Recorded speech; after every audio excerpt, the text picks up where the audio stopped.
Ich konnte es nicht glauben. Und manchmal denke ich, es ist nicht wahr. Aber es ist wahr. Ich habe sie seither nie mehr gesehen.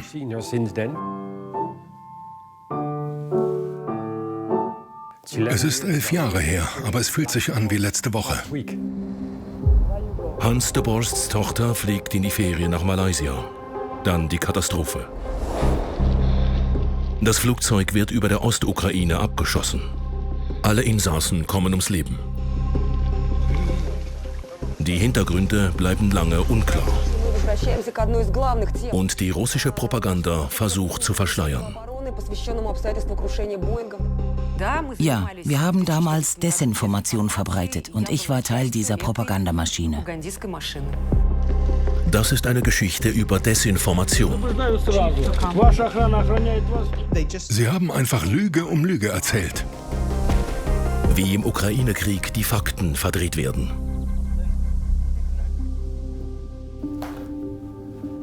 Hans de Borst lebt in den Niederlanden. Der Tod seiner Tochter lässt ihn nicht los. Elsa Miek war 17. Sie veränderte sich gerade von einem bescheidenen Mädchen zu einer jungen Frau, die wusste, was sie wollte.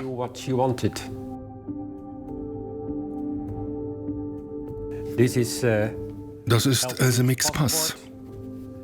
Er kam zurück aus der Ukraine, absolut intakt. Er lag dort tagelang zwischen den brennenden Trümmern.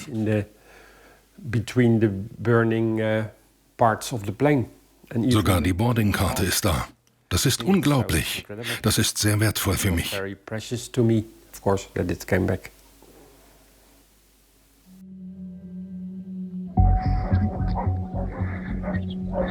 17. Juli 2014. Ostukraine. Beim Abschuss sterben 298 Menschen, die meisten aus den Niederlanden. Flug MH17 war unterwegs von Amsterdam nach Kuala Lumpur. Heute gilt als erwiesen, dass prorussische Kräfte das Flugzeug abgeschossen haben. Möglicherweise hielten sie es für eine ukrainische Militärmaschine. Die Tatwaffe ist eine sogenannte Buk-Rakete, die aus Russland in die Ostukraine gelangte. Das zeigen internationale Ermittlungen und wurde von Gerichten bestätigt. Russland bestreitet es. Am Tag des Abschusses ist vieles unklar. Nun geht die russische Propaganda in die Offensive. Wie es aussieht, wurde tatsächlich ein ziviles Flugzeug abgeschossen, und zwar von der ukrainischen Luftwaffe. Ich glaube, das war eine Provokation. Internettrolle publizieren Zehntausende Tweets. Wer es noch nicht kapiert hat, Kiew hat diese Boeing abgeschossen. Weshalb die USA und die Ukraine, nicht Russland, wohl hinter dem Abschuss von MH17 stecken. Diese Tragödie ist eine Provokation, um Russland zu beschuldigen.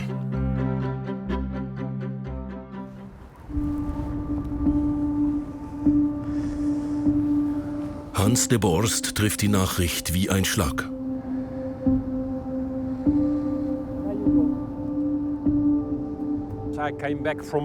Ich kam zurück von der Arbeit. Ein Freund rief an und sagte, ich solle den Fernseher einschalten. Es gehe um ein Flugzeug nach Malaysia. Er wusste, dass meine Tochter dorthin ging. Ich machte den Fernseher an und kollabierte. Denn ich konnte nicht fassen, dass es passiert war.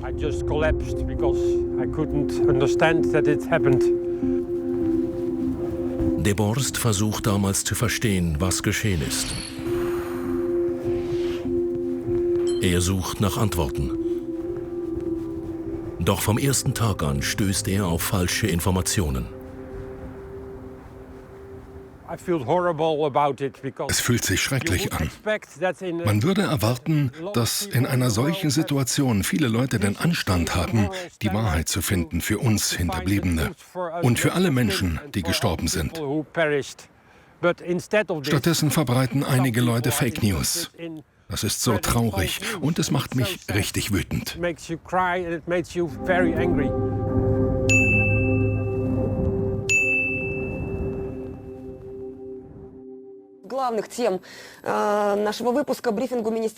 Auch sie verbreitet damals Desinformation. Farida Kurbangalejeva war Sprecherin beim russischen Staatsfernsehen. Heute lebt sie in Prag. Wenige Monate nach dem Flugzeugabsturz hat sie den Sender verlassen.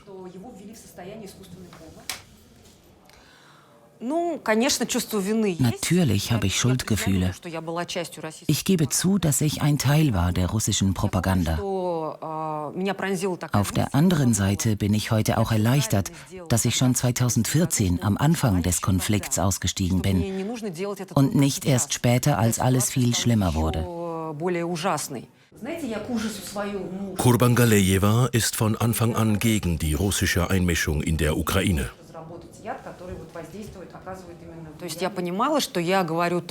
Ich musste erzählen, was ich nicht vertreten konnte.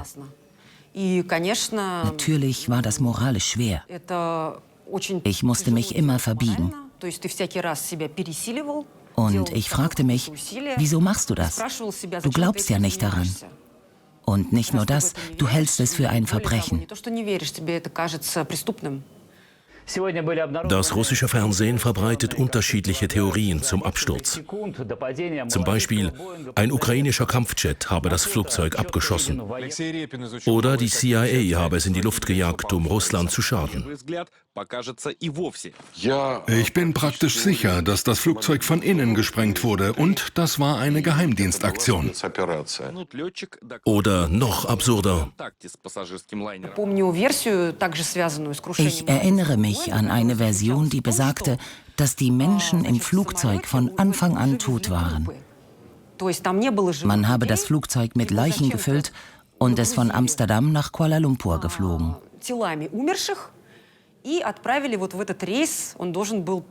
Das ist einfach nur schockierend. Und trotzdem wurde auch diese Version im russischen Fernsehen verbreitet. Doch weshalb diese unterschiedlichen Theorien? Weil genau so die Propaganda funktioniert. Man verbreitet möglichst viele unterschiedliche, absurde Versionen, damit sich die Leute völlig darin verlieren. Wichtig ist nur, dass alle glauben, die Ukraine sei schuld. Kurbangalejeva schreibt heute kritisch über Putins Krieg. Dafür bezahlt sie einen hohen Preis. In Russland wurde sie in Abwesenheit zu 8 Jahren Straflager verurteilt. Unter anderem, weil sie einen Russen interviewte, der auf Seiten der Ukraine kämpft. Ich werde wohl nie mehr nach Russland zurückkehren. Ich werde meine Eltern wohl nie wiedersehen. Das ist für mich das Schlimmste.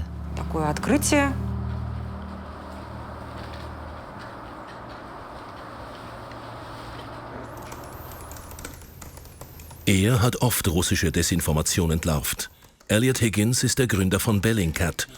Das Recherchenetzwerk wurde mit dem Fall MH17 weltberühmt. Bellingcat konnte anhand von online frei verfügbarem Material belegen, dass die tödliche Rakete von einer russischen Militärbasis nach Süden gebracht wurde. Auf ein Feld in der Ostukraine, von wo sie gestartet wurde.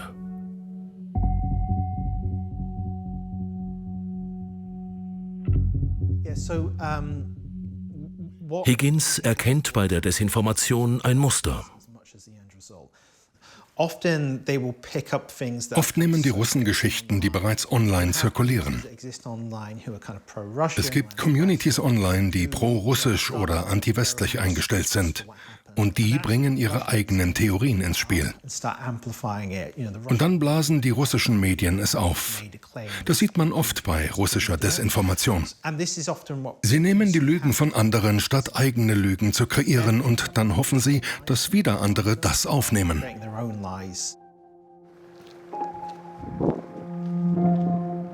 Die Gräueltaten von Butscha.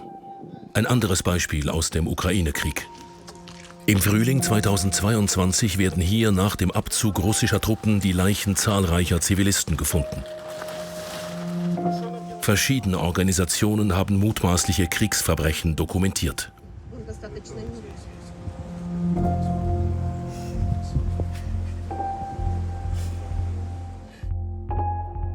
Eine Recherche der New York Times zeigt Aufnahmen von unrechtmäßigen Tötungen und identifiziert auch die verantwortliche russische Militäreinheit.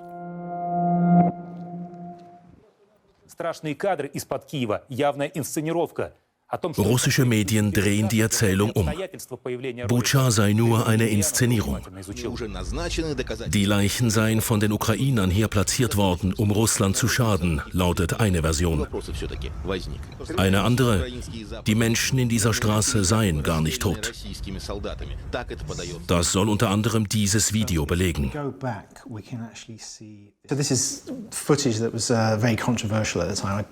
Bei diesem Körper hier gleitet ein weißer Punkt über das Bild.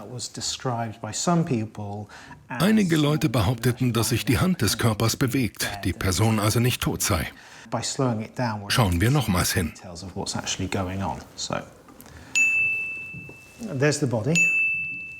Hier ist der Körper. Wir sehen, dass bloß ein Regentropfen auf der Windschutzscheibe über den Körper gleitet.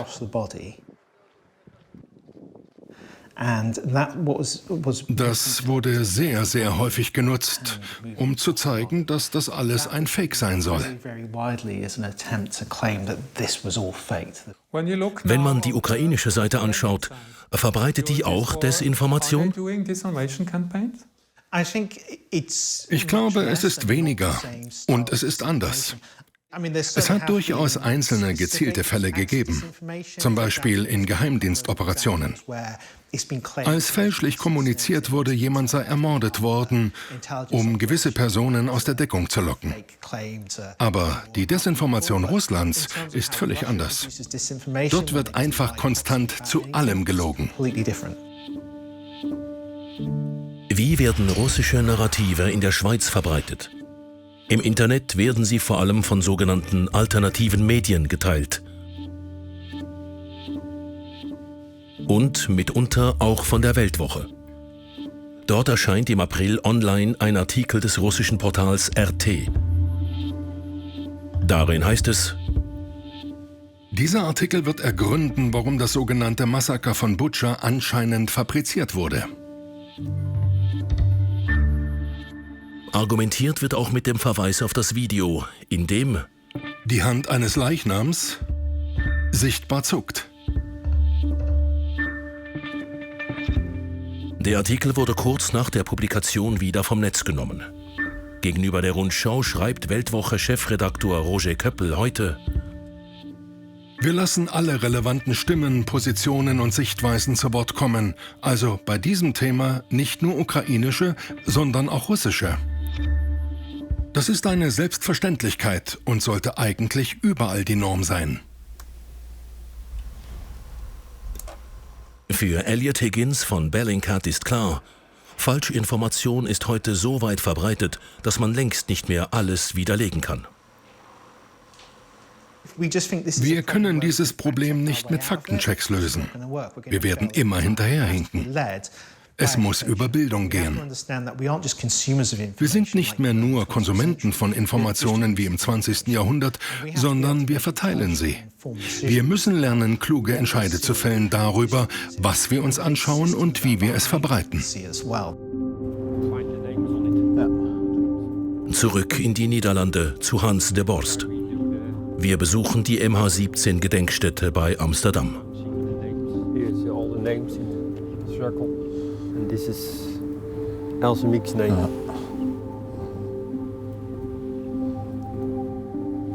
And everyone is here with the families. De Borst kommt regelmäßig hierher, um seiner Tochter zu gedenken. Für jedes der 298 Opfer wurde hier ein Baum gepflanzt.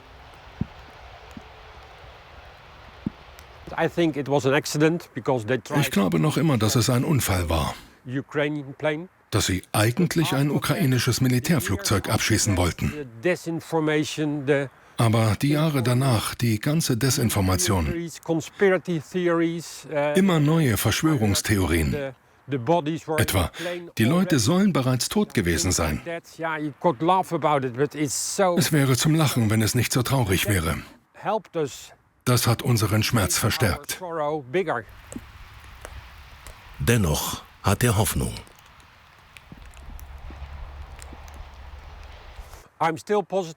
Ich glaube, dass die Wahrheit immer stärker ist. In jedem Fall und natürlich auch bei MH17. Denn ich weiß, dass die meisten Menschen vernünftig denken können und dass sie ein Interesse an der Wahrheit haben und Desinformation nicht akzeptieren. Darauf hoffe ich.